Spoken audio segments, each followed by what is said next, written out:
Bringing new life into the world can take a great deal of work, especially when the mortality rate is sky high. Alex Dimitric reports on the scientists who are taking on that challenge. In most of Maryland's streams and rivers, freshwater mussels used to be common, but not anymore. Very few contain the eastern Ellipitio. These were collected in Deer Creek in Harford County because we want to use a healthy mussel population to help start a new population in a similar part of the state. So the mussels are held until they release their microscopic larvae.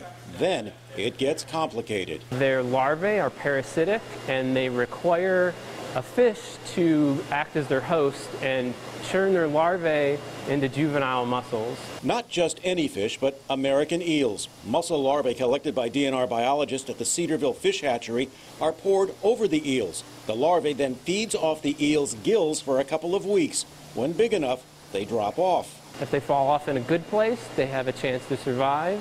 If they fall off in a bad place, they'll likely die.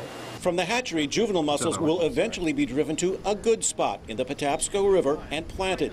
But even with multiple DNR agencies helping, making it to this stage means dealing with a high mortality rate. If we can produce, say, 50,000 mussels a year, we'll have about 5,000 to release a year. This effort is ultimately about more than just mussels. We want to increase water filtration, all the good things that mussels do, like provide food to other animals.